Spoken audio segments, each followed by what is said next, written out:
साथियों नमस्कार, मैं हूं सूर्यवली सिंह। हमारे YouTube चैनल सम्यक भारत में आप सबका स्वागत है और अभिनंदन है। इस समय आप देख रहे हैं क्या है अशोक राज श्रृंखला का भाग 7, भारत के सबसे महान सम्राट की जीवन गाथा, जब पत्थर बोल उठे। साल था 1837, एक ऐसा साल जिसने भारत के इतिहास की धड़कनों को दोबारा जीवित कर दिया। एक ऐसा साल जब इतिहास सिर्फ किताबों में नहीं, पत्थरों पर बोलने लगा। इस साल भारत को उसका भूला हुआ सम्राट मिला, सम्राट अशोक। साल था 1837, दुनिया बदल रही थी। ब्रिटिश साम्राज्य भारत पर पूरी तरह हावी हो चुका था। लोगों को यही लगता था कि इतिहास वही है जो अंग्रेज़ों ने बताया। मुग़ल सल्तनत और अंग्रेज़ों का इतिहास ही भारत का इतिहास माना जाता था। लेकिन तभी कुछ ऐसा हुआ, भारत के असली इतिहास की कुछ धूल जमी हुई पंक्तियाँ, कुछ भाषाएं जो खो चुकी थीं और कुछ पत्थर जिन पर वक्त की चुप्पी थी, अपने समय की प्रतीक्षा कर रही थीं। और फिर 1837 में इतिहास ने करवट ली, जिसने इतिहास की उस किताब को खोला जो सदियों से धूल में दबी थी, और हमें मिला सम्राट अशोक। 1837 से पहले भारत के लोगों को यह तक नहीं पता था कि कभी इस धरती पर ऐसा कोई सम्राट हुआ था जो अफगानिस्तान से लेकर तमिलनाडु तक एक विशाल साम्राज्य पर राज करता था। मुगलों को भारत का गौरव समझा जाता था, लेकिन उनके पहले कौन था, यह रहस्य था। हाँ, बौद्ध ग्रंथों और जैन कथाओं में एक धर्मप्रिय राजा का जिक्र जरूर मिलता था, लेकिन उसे सिर्फ कल्पना माना गया, कोई ठोस प्रमाण नहीं था। साथियों, पिछले भागों में आपने देखा कि कैसे सम्राट अशोक ने अपने जीवन की दिशा बदली, परंतु कलिंग के बाद का अशोक, जो धर्म और करुणा का संदेश वाहक बना, उसकी कहानी सदियों तक खोई रही, जब तक कि एक अंग्रेज अधिकारी ने उसे फिर से खोज नहीं निकाला। भारत भर में फैले थे पत्थर और खंभे। अफगानिस्तान की बर्फीली घाटियों से लेकर तमिलनाडु के गर्म मैदानों तक हर जगह ये कुछ कहने की कोशिश कर रहे थे, लेकिन कोई उनकी भाषा को समझ नहीं पाता था। ये एक रहस्य था। कोई नहीं जानता था कि किसने ये लेख लिखे, क्यों लिखे और क्या इनका कोई आपस में संबंध था। जेम्स प्रिंसेप, एक अंग्रेज अधिकारी जो शायद इतिहासकार नहीं बल्कि एक अनुवादक बनकर आया था, लेकिन उसे इतिहास की भूली हुई आवाज़ें सुनाई देती थी। जेम्स प्रिंसेप को प्राचीन अभिलेखों, स्तंभों तथा पुरातात्विक अवशेषों से बहु लगाव था। उन्हें जहाँ कहीं भी प्राचीन अभिलेखों का पता चलता था, वहाँ से तुरंत उनकी अनुकृतियाँ मंगवाते थे। 1834 में टी.एस. बर्ट नामक एक इंजीनियर इलाहाबाद किले में गया। वहाँ एक विशाल खम्भा था जिसे लोग भीम की गदा कहते थे। कहा जाता था भीम इसी से भांग घोंटते थे, लेकिन प्रिंसेप को उसमें इतिहास दिखा। उसने बर्ट से कहा, मुझे इसकी अनुकृतियाँ भेजिए, हो सकता है ये पत्थर बोलना चाहें। आज हम जिस अशोक चक्र को अपने तिरंगे में सम्मान से देखते हैं, वो उसी सम्राट की स्मृति है जो हमें 1837 तक भुला दिया गया था। और जिस व्यक्ति ने उस सम्राट को फिर से जगा दिया, वो था जेम्स प्रिंसेप। साल था 1837। इस साल एक ऐसी घटना हुई जिसने भारत के इतिहास को पलट कर रख दिया। यह वह घटना थी जिससे भारत के लोग अंग्रेजों को भी कह सकते थे कि भारत का इतिहास अंग्रेजों के इतिहास से भी पुराना था।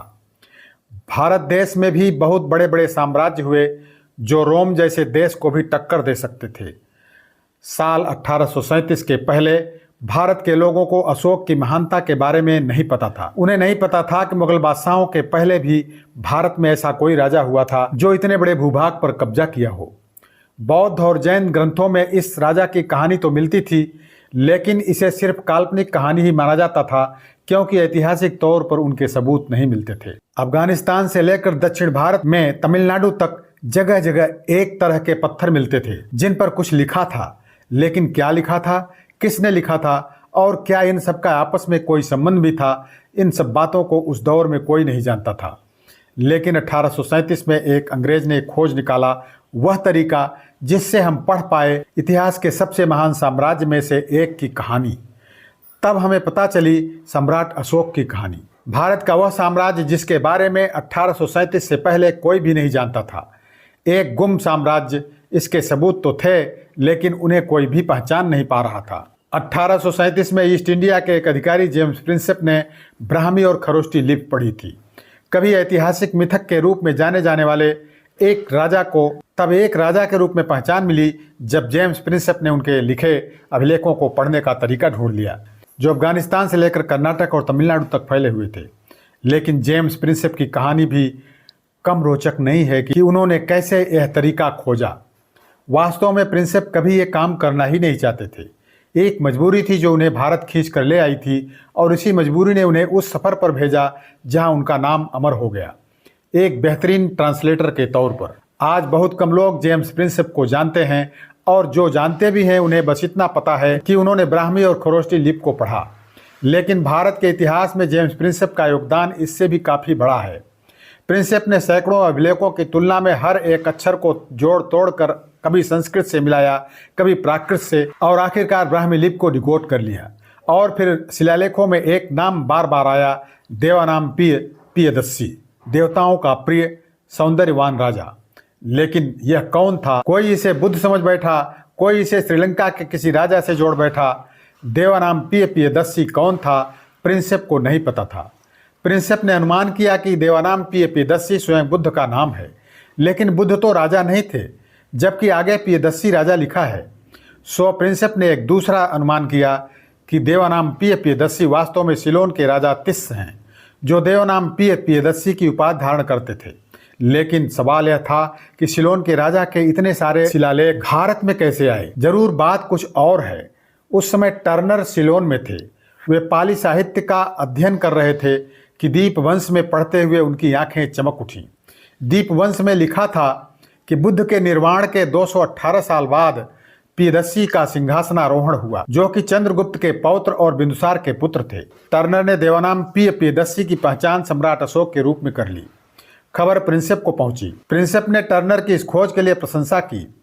घटना 1837 की है। पियदस्सी और अशोक एक हो गए। भारत को अपना भूला हुआ सम्राट मिल गया, और फिर जेम्स प्रिंसेप ने इतिहास की दिशा ही बदल दी। उन्होंने पढ़ लिया एक ऐसी लिपि जिसे सदियों से कोई नहीं समझ पाया था, ब्राह्मी लिपि। जिस राजा को मिथक समझा जाता था, वह एक ऐतिहासिक चरित्र बनकर उभरा। जिस अशोक की गाथा केवल बौद्ध ग्रंथों में थी, अब वह शिलालेखों, मूर्तियों और पत्थरों पर जीवंत हो गया। सम्राट अशोक, वह सम्राट जिसने युद्ध जीतने के बाद धर्म को अपनाया, जिसने बौद्ध धर्म को सिर्फ अपने राज्य में ही नहीं बल्कि श्रीलंका, नेपाल, अफगानिस्तान और मध्य एशिया तक फैलाया। प्रिंसेप जिसने ये सब खोजा, उसी खोज ने उसकी सारी ऊर्जा छीन ली। वह इंग्लैंड लौटा और कुछ ही वर्षों में चल बसा, लेकिन जाते जाते वो हमें हमारा भूला हुआ सम्राट लौटा गया। साथियों, इस प्रकार 1837 सिर्फ एक साल नहीं था, वह क्षण था जब पत्थर बोलने लगे, जब भारत को उसका भूला हुआ सम्राट मिल गया। जब सम्राट अशोक लौटे, साल 1837 एक ऐसा साल जिसने भारत के इतिहास की धड़कनों को दोबारा जीवित कर दिया। एक ऐसा साल जब इतिहास सिर्फ किताबों में नहीं, पत्थरों पर बोलने लगा। साथियों, अशोक राज की अगली कड़ी में जानिए कैसे अशोक की शिक्षाएं आधुनिक भारत की आत्मा बन गईं। जुड़े रहिए, क्योंकि इतिहास अभी और बोलेगा। जय भारत, जय सम्यक भारत। धन्यवाद।